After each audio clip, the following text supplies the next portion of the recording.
guys, happy Wednesday. It is January 15. Naihatid ko na si ate muna and then kakahatid ko lang kay Bunso. Dahil ngayon ay punta kami ni tatay sa doktor. Hindi maganda yung pakiramdam ni daddy. So, ako ang nagatid sa mga bagets. Wala din siya halos tulog. So, maaga tayong bumangon, around 5:30. Ako na ang nagluto ng kanilang breakfast. Normally, ang gumagawa niyan si tatay. Pero dahil siya nga ay puyat at hindi maganda ang pakiramdam, tayo na ang Dominic sa kitchen. Nag-init lang tayo ng ating bahaw and egg white for Jay and then scrambled egg naman for ate. Tapos yung natira ni ating kanin, inubos natin. Kumain tayo ng kapirasong tortang giniling and black coffee. So right now, it's 19 degrees. Malamig ngayon. And then, I think hanggang bukas, nasa teens lang ang ating temperature. Kaya kahit nasa loob tayo ng sasakyan, para tayo ay hindi manginig. Talagyan na tayo ng ating colorful scarf. Uwi muna tayo sa bahay guys, kunin natin si tatay and dalahin natin siya sa kanyang appointment today. So hindi kami papasok, both, dahil meron nga tayong ganap. And then later siguro, ako na ang susundo kay ate. And then si Bunso naman ay merong club, so ang uwi niya ay mamaya pa. Medyo late siya uwi for today.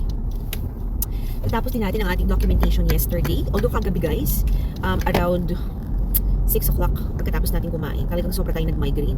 Hindi ko alam kung dahil sa sobrang lamig or sa sobrang pagod. Dahil meron tayong 4-day dire-diretso yung event. Si Bunso Friday to Sunday. And then si ate naman ay Monday night. So ako ang naghatid sa kanya at nag-antay sa kanya volleyball scrimmage game. Which is tumagal ng 9 PM. And then kinabukasan naman kahapon, nag-work naman tayo sa facility. Tapos pag-uwi ko nga, nagluto tayo ng ating dinner na tortang giniling. So busy na ang campus, marami ng mga bus, kaya magdahan-dahan lang tayo. So sa Friday guys, pagkatapos nating magtrabaho pa rin ako for home care. Pag-uwi natin sa bahay, mag-bake tayo ng 6 different kinds ng cookies. Dahil ang tournament tayo tatagal ng 3 days, magdadala tayo ng 2 different cookies each day. Inaantay na rin yun at nililook forward ng mga volleyball girls natin. Dahil last year nag-enjoy talaga sila ng bonggang-bongga sa ating mga baked goodies, pati din ng mga mommies. So abangan ninyo ang ating baking serye sa Friday. Usually guys, ang ginagawa ko is naka-prepare na yung mga batter. And then, para pag nag-preheat tayo ng oven, dire-diretso na yung pag-scoop natin sa baking sheet.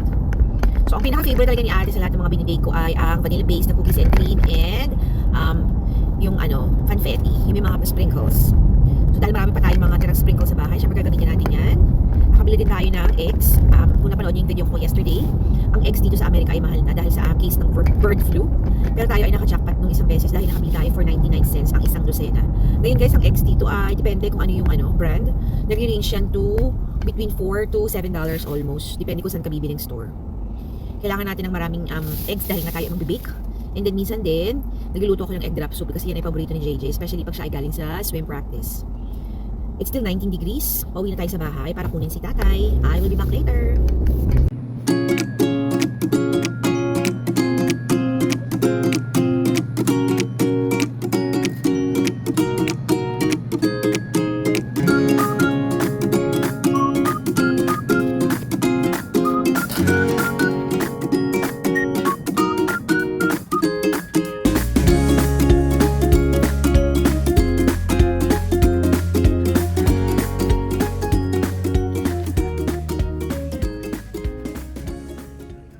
Hi guys, I am back. It is Wednesday. Tayo ay Hagardo Versosa na.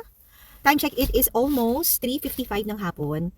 So nandito tayo ngayon at nag-aantay na lumabas si JJ from his mat count club.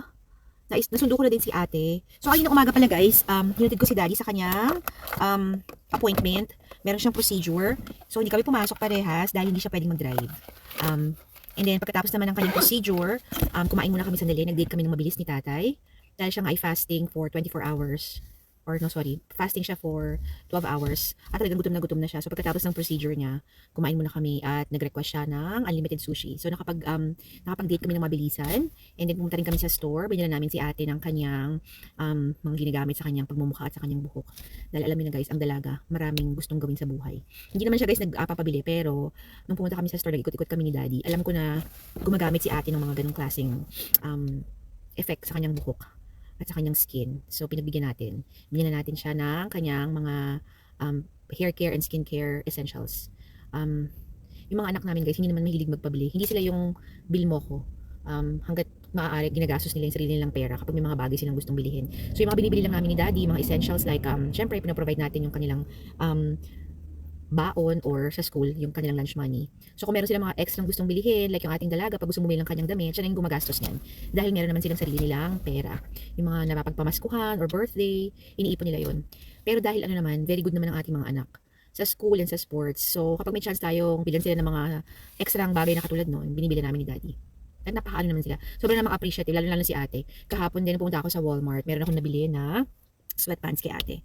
Hindi naman siya nagpapabili noon, pero alam ko kasi magugustuhan niya 'yon. So bumili tayo ng isang sweatpants na kanyang gagamitin naman sa school. Actually ginamit na niya ngayon. Um, so ngayon si JJ meron math counts.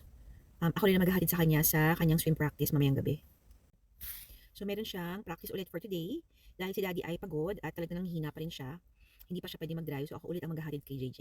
So ngayong araw na to guys, tayo ay nag-wifey and mama duty, hatid kay Daddy, sundo, hatid sa mga bata, sundo ulit kay ate. And then ito na, balik tayo sa school para naman antayin si JJ. So nakakapagod din ang ating Wednesday. Kahit na tayo ay walang trabaho na regular na home care and facility, marami pa rin tayong ginagawa sa buhay. Inaantok na nga ako guys. Maaga rin kasi akong gumising dahil ako nga ang nagluto ng mga pagkain ng mga bagets. But, laban lang dahil wala namang ibang gagawa niyan kundi tayo lang. Apat lang kami sa bahay. So, kailangan talaga namin magtulungan. Kung sino yung available at kung sino yung able, siya talaga yung gumagawa. Usually si daddy yung sa breakfast, and then ako naman sa dinner ang nagluluto. Dahil pag breakfast naman guys, mga prito lang or init-init na mga pagkain.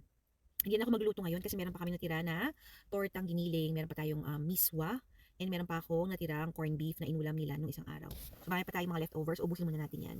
Meron din kaming kari-kari ni daddy ng oxtail.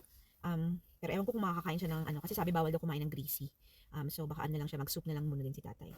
As tingnan nyo naman guys, sobrang na tayong haggard na haggard ng ating itsura. Wala pa tayong supply. Dahil kasi nga kanina paglabas namin, galing sa kanya procedure, malamig, kaya nakabonnet ako. Anyway guys, I think yan lang muna for today's video. Hindi na natin kayang mag-vlog ulit mamaya ng ating gaganapan. Siguro pag uwi ko guys sa bahay, i-idlip muna ako ng mabilis kasi nga ihatid ko pa rin si JD sa kanyang swim practice from 6:30 to 9 o'clock ng gabi. Alright, yan lang muna for today's video. Happy hump day to all. Maraming salamat ulit sa lahat ng patuloy na dumadalaw sa ating munting bahay at sumusuporta sa pagpapadala ng mga tala. Alam niyo na po kung sino kayo, hindi ko na kayo isa-isahin. Sa mga legit na followers natin, thank you so much. Remember, family time is the best time and every gising with your family is always a blessing. God bless everyone. Good morning and happy Thursday, Pilipinas. Bye!